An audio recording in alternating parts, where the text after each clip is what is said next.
E aí, galera, vamos ter uma aula retada de literatura? Então, vamos nessa!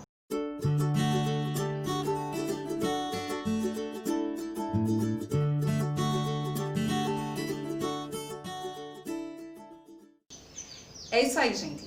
A gente vai falar hoje sobre as vanguardas europeias, tá certo? Que não é exatamente um movimento artístico como foi o barroco, como foi o romantismo, como foi, por exemplo, o parnasianismo. Na verdade, o que a gente chama de vanguarda europeia é um conjunto de movimentos que estavam separados entre si, que surgiram em datas diferentes, certo? E eles começam ali, na verdade, no finzinho do século XIX e o início, a primeira década assim, do século XX.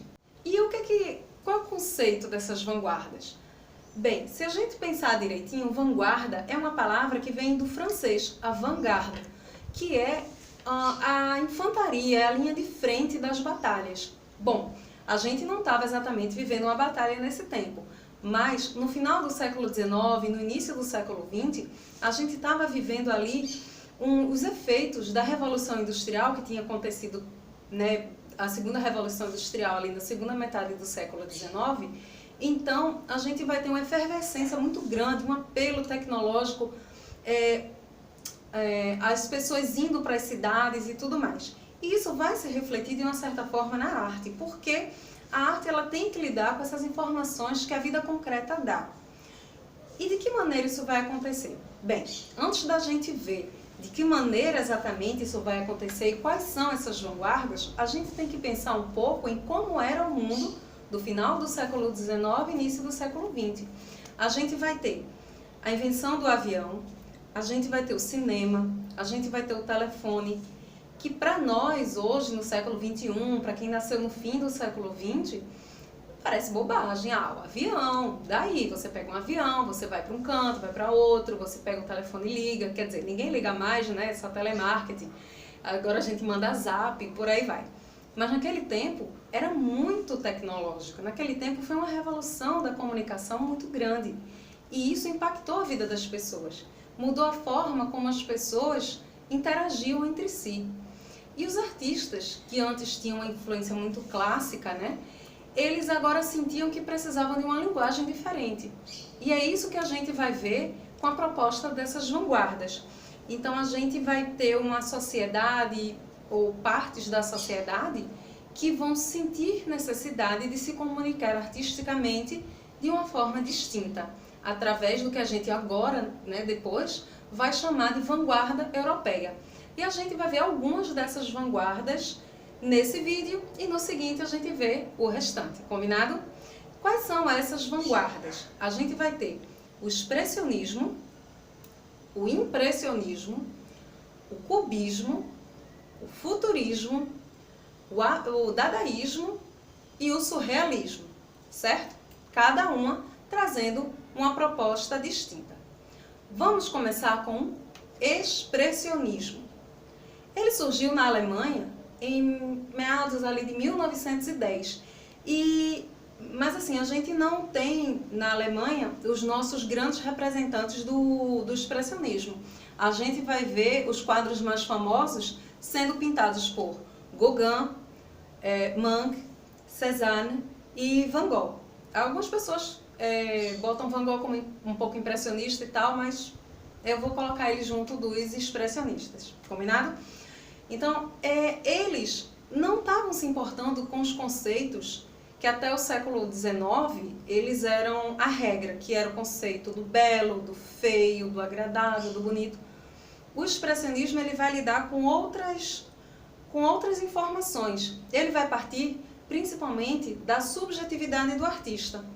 E essa subjetividade é que vai ser o espelho do mundo. Então, se você pega um quadro de qualquer um desses pintores que eu falei para vocês antes e observa, vai perceber que a gente tem aí o universo exterior retratado, né? Então, é um cenário qualquer, uma paisagem qualquer, uma natureza morta, o que seja.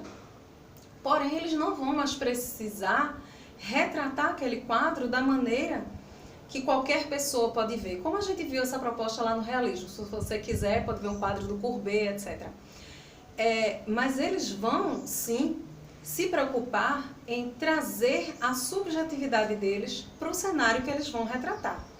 Por isso a gente diz que é o expressionismo, que é uma expressão subjetiva de uma visão objetiva. Dessa forma, a gente vai ter o expressionismo, não o expressionismo na literatura, da mesma maneira que a gente tinha o romantismo na arte plástica, o romantismo na música e o romantismo na literatura. Não vai funcionar mais desse jeito. Contudo, a gente pode trazer algumas das influências do expressionismo para o âmbito da literatura, entendeu? A gente não vai trabalhar mais com aquela espécie de transposição da arte, mas a gente vai pegar um conceito que nasceu nas artes plásticas e vai ver de que maneira a gente pode utilizar esse conceito na literatura. Então, dentro da literatura, a gente tem uma linguagem fragmentada, a gente vai ter frases nominais, né? São aquelas frases que não têm um componente verbal. A gente não vai ter a preocupação mais com o conceito de estrofe. O poema pode ou não ter estrofe, ou a estrofe pode ser, digamos assim, esquisita, né? Arrumada de uma maneira diferente. Então, tudo isso vai compor esse quadro expressionista dentro da literatura. Um bom exemplo é o poema Maturidade, do Oswald de Andrade, que eu vou trazer aqui para vocês, que é: o senhor e a senhora Amadeu participam a vossa excelência do feliz nascimento de sua filha Gilberta. Vamos lá. Isso aí, na verdade, era uma comunicação de nascimento, mas o Oswald de Andrade pega e retrabalha esse conceito de uma maneira expressionista e transforma isso em poesia. Ele alça para um novo nível o texto que a princípio não era uma poesia, certo? Mas a gente vai detalhar esse conceito aí do que o Oswald de Andrade se utilizou mais adiante, quando a gente estiver falando do modernismo e dele especificamente, ok? E aí, a gente vai ter agora uma outra vanguarda, que vai ser o impressionismo. E com o que é que o impressionismo vai trabalhar? Bem, ele é uma arte sensorial, ele valorizava muito uma impressão subjetiva da realidade. A gente vai conseguir entender melhor o impressionismo quando a gente pensa em Degas, em Renoir, em Monet. É Monet e não Manet, porque tem os dois, certo? Agora a gente está falando do Monet. E aí a gente vai entender melhor isso quando a gente olha esses quadros e a gente vê que aquela pincelada mais difusa, os contornos não estão tão definidos, a gente tem uma importância da luminosidade na composição do cenário bastante grande, certo? E essas tonalidades que os pintores querem pôr nas suas obras, eles vão ajudar a gente a definir esse movimento.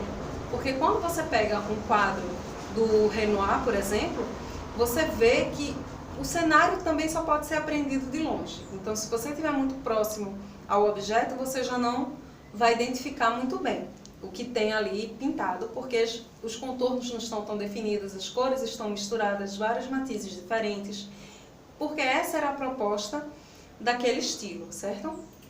Ele não tem exatamente um correspondente na literatura, então eu vou me ater só às artes plásticas, mas para a gente poder fazer um cenário mais abrangente desse início do século XX, certo? Porque ele não vai ter agora, mas adiante a gente vai encontrar algumas influências, alguns ares, né, do impressionismo na literatura. Vamos ficando por aqui.